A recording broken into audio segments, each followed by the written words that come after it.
Am I the antagonist for being resentful of my husband's reflexive anger during newborn nighttime pumping feeds? I am a 32-year-old woman, and my husband is 35. We recently welcomed our 3-week-old newborn. Due to low milk supply, I have been pumping every 2-3 hours. We agreed that for the first feeding pump session, my husband would bottle feed the baby, while I focus on pumping. The problem is that my husband has insomnia and struggles to fall asleep easily. To address this, I use sleep headphones and listen for the baby's cries when hungry. My husband has requested that I wake him up when this happens, so he can assist while I concentrate on pumping. However, whenever I gently wake him up as requested, he reacts with anger. He startles, complains loudly about falling asleep just minutes ago, hits the bed in frustration with his fist or open hand, and then proceeds to tend to the baby. Afterwards, he cools down, sings to the baby, speaks in a cute voice, and seems fine. Meanwhile, I feel awful and guilty for disturbing him, to the point where I prefer handling everything myself rather than dealing with his irritability. Last night, I shared my feelings with him about these outbursts and explained that I'm fearful of waking him up because of them.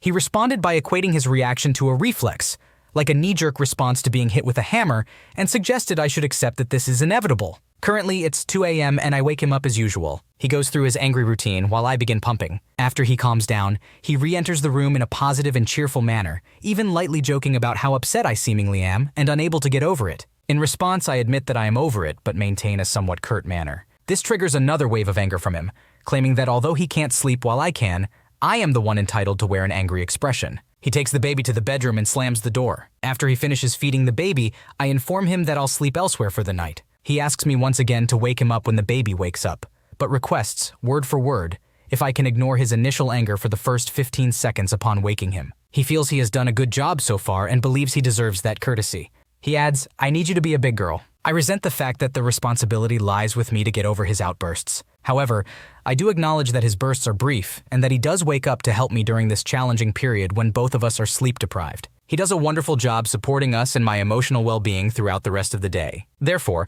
I wonder if I'm at fault for holding on to this resentment. I need an outsider's perspective on whether he has a valid point and if I should extend him grace for this issue. Your husband's anger and outbursts are not justified or acceptable. It's understandable that he may feel frustrated due to his insomnia, but taking it out on you is not fair. You are both in this together and should be supporting each other during this difficult time. It's important to have a calm and open conversation with your husband about the impact his reactions have on you. Express how hurt and guilty you feel when waking him up, and explain that his anger is making you hesitant to ask for help. It's also crucial to emphasize that you both agreed upon this arrangement to support each other. While it's true that sleep deprivation can lead to frustration, it's essential for him to find healthier ways to cope with his feelings rather than taking it out on you. Both of you are going through a challenging phase, and it's important to address this issue and find a solution that works for both of you. Consider involving a professional, such as a therapist or counselor, who can help you both communicate effectively and find strategies to manage the stress and sleep deprivation. Remember, a healthy and supportive partnership is crucial in navigating the challenges of parenthood. Am I the antagonist for calling my mom out in front of my daughter and the whole house? When resolving conflicts in my home, we talk it out with the members of the conflict only. For example, if my oldest gets into trouble for something, either her father or myself will deal with it privately and not involve other members of the household. This is the situation. My oldest daughter, 19 years old, has experienced some significant weight loss for reasons unknown.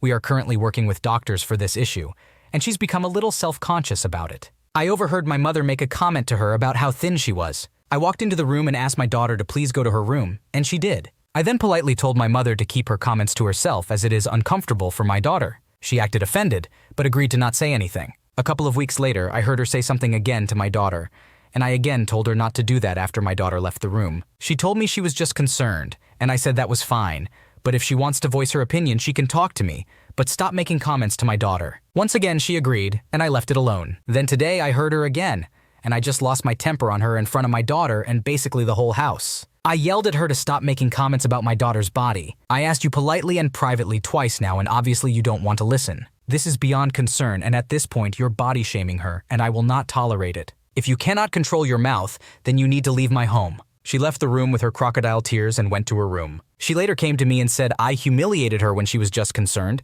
and the way I treat her is why my kids don't respect her. I told her no. My kids don't respect her because of all the horrible things she has done to me, and she tried to protest, but I just walked away. I do feel a little bad for yelling at her in front of everybody, but damn, I feel like she forced my hand. I do not regret what I did, and I don't think I was the asshole, but I'm biased.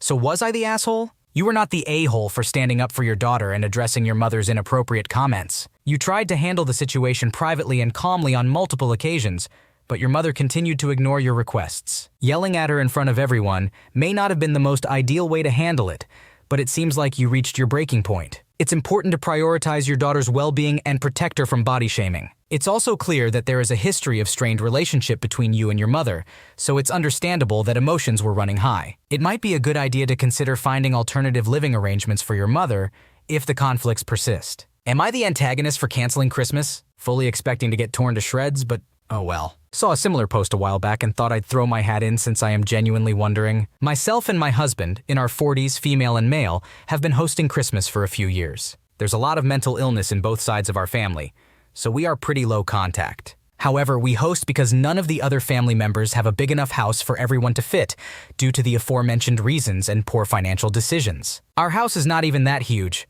just big enough for us and the kids, but it's still the largest space available to them. So every year, we spend a week, while still working full-time because neither of us can afford any time off, cleaning the house, getting ready, and buying groceries for the Christmas meal. Every year we get no help. My mother used to cook, but she started refusing to during COVID because she cooked for 20+ years for Christmas and has had enough. They brought some small platters once, and the in-laws brought a turkey, but nobody else in the family likes turkey. Yes, we're weird and European. So they just sat there and sulked that they were the only ones eating it. Someone will complain about the food every time, that there's not enough or too much of X and not enough of Y.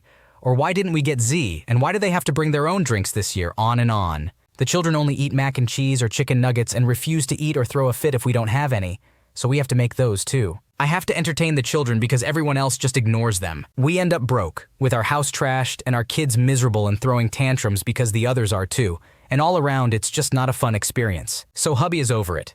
He's refusing to host this year. He doesn't even want to go out or visit anyone on the day. He just wants to have a dinner with us and our kids, and I am pretty much in agreement. It's just so much work and such a miserable experience.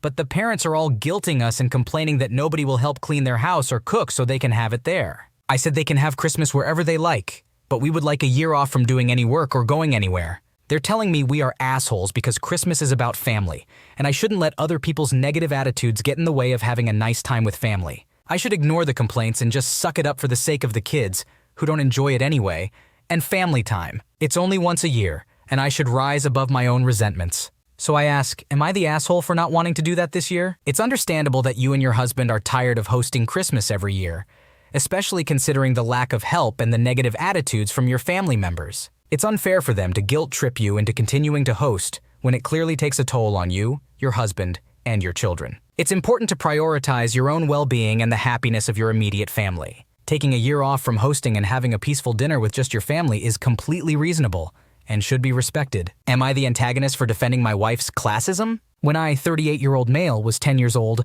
my dad died. I won't go into too much detail, but his death was sudden and difficult. Afterwards, my mom became distant from me and my little sister. We all had dual citizenship, and my mother essentially moved back to our home country, leaving us in the care of family friends. I only saw her occasionally after that. As a result, my wife, 37-year-old female, does not like my mom. I've tried to explain that she was just coping in her own way, but my wife refuses to give her the benefit of the doubt. She doesn't prevent me or our kids from having a relationship with my mom, but has made it clear that she has no desire to pursue one herself. Recently, I went back to my home country with the kids to see her. I explained to my mom that my wife couldn't come due to work, and she seemed to understand. The first few days of the trip went well, but tonight things went bad. After I put my kids to bed, I went to have a drink with my mom and my aunt, who she lives with. As I was walking down the stairs, I overheard my aunt say something about how my wife thinks she's too good for us. My mom agreed, referring to my wife as a snob, but warned my aunt not to bring it up to me. My wife comes from a wealthy family. Her parents died when she was young, and as she was an only child, they left everything to her. She's a smart woman and a hard worker,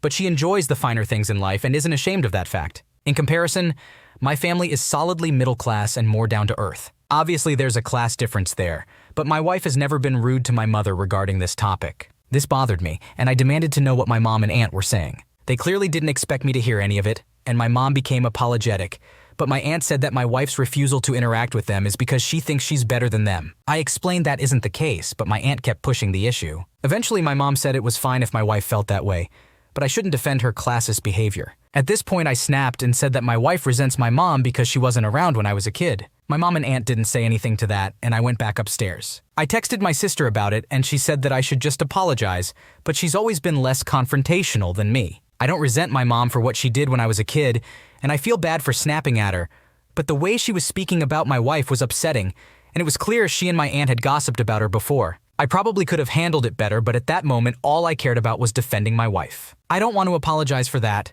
but I also know this won't blow over if I stick around, so I'd probably have to go back home with the kids earlier than planned. Am I the asshole? You're not wrong for standing up for your wife and defending her against unjust judgment and gossip. It's understandable that you would be upset upon overhearing your mom and aunt speaking negatively about your wife's character without any evidence to support their claims. While it's important to understand that your mom coped with your dad's death in her own way, it doesn't excuse her behavior towards you and your sister when you needed her most. It's natural for your wife to have reservations and not desire a close relationship with your mom because of the past. You did the right thing by standing up for your wife and making it clear that her actions weren't acceptable. However, it might be worth having a calm conversation with your mom about the impact her absence had on you and how it shaped your wife's perception of her. Apologizing for snapping might help mend the situation between you and your mom, but it's important to address the underlying issues and establish boundaries moving forward. Ultimately, prioritizing your wife's feelings and ensuring she feels supported is crucial in this situation. Am I the antagonist for letting my half-siblings hear that I don't want them to come to my mom's house with me? My parents are divorced. My dad cheated on my mom, which is the reason why. I was 7 at the time. My dad ended up staying with the woman he cheated with, and they had 3 kids together in the space of 3 years. Then their mom decided to leave my dad with the 3 kids. She hasn't seen her kids or done anything for them since, but my dad does get child support for them, I think. Back when that all happened, my parents shared custody of me. I was at my dad's one week and my mom's the next. But when I was old enough in our state, 12 here, I went before a judge and asked if I could live with my mom primarily. The judge granted it, but did order that I spend every other weekend with my dad at least. After my dad's partner left and was no longer a part of their kids' lives, Dad turned to Mom expecting her to be a part of their lives and make sure I wasn't better off than them. But my mom never did. Sometimes I would hear Dad saying she should have my half-siblings over so they could see me more so I could bond better with them at her house, because he knew I didn't see them as just siblings, and he knew I didn't exactly love them. It wasn't hard to figure out because I really didn't show any interest in them. My dad wanted to change that, and he wanted Mom to be part of it. I think Mom must have accused him of wanting me as a willing babysitter because Dad was super offended on the phone with her once, and he said babysitting was the least of his concerns. He wanted all 4 of his kids to be close. Once I was only staying at his house every other weekend, my dad really pushed for Mom to invite my half-siblings over to her house. Mom would do her best to keep it from me, but almost every time I'm at Dad's house, he will text or call her about it, and I hear him mumble about it, or I hear him on the phone with her. He says the sibling relationship will stay distant if I hardly ever spend time with them. This whole thing is something I never really pushed back on. Dad has been worse with Mom and with me lately, and I was with him over a week ago and we got into a fight over it. He was like, your mom should have them over for Halloween weekend because they'd love to see you and dress up for you to see it. And then he was like, tell your mom you want to have them come over, and I said no. He pushed, and my half-siblings were close enough to hear. That's when I said I don't want them to come over to Mom's.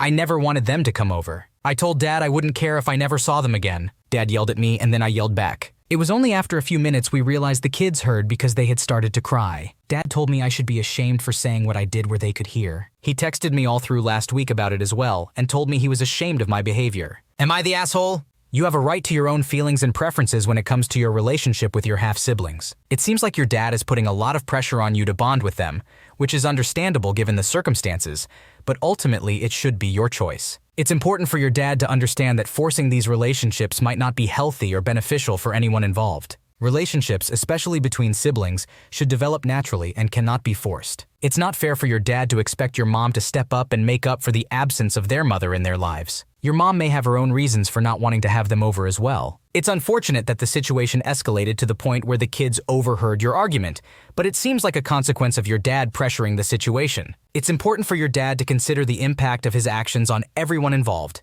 including you, your half-siblings, and your mom. You have the right to voice your feelings and boundaries regarding this situation. It's important for your dad to respect your wishes and understand that you cannot be forced into a relationship you're not comfortable with. Am I the antagonist for not wanting to babysit on a Saturday because it means I have to be out until 12:30 a.m.? Stick with me here. I'm not the best at explaining everything, so if this gets confusing, I apologize in advance. So my sister, 24 years old, and her partner, 30 years old, have recently had a baby who is almost 5 months old, referred to as Elo throughout this story. It is approaching my sister's birthday, and she plans to go out for the night to watch a musical. Originally, the plan was for her friend, 27 years old, to watch Elo for the night. This arrangement was agreed upon before both babies were born, as her friend also has a baby of a similar age. However, my sister recently told me that she doesn't feel comfortable leaving Elo with her friend due to differing parenting styles. Since my sister asked me if I could watch Elo 2 months ago, I had made plans for that night and agreed to watch Elo. However, when I brought up the idea of Elo sleeping at my house 2 days ago, my sister was shocked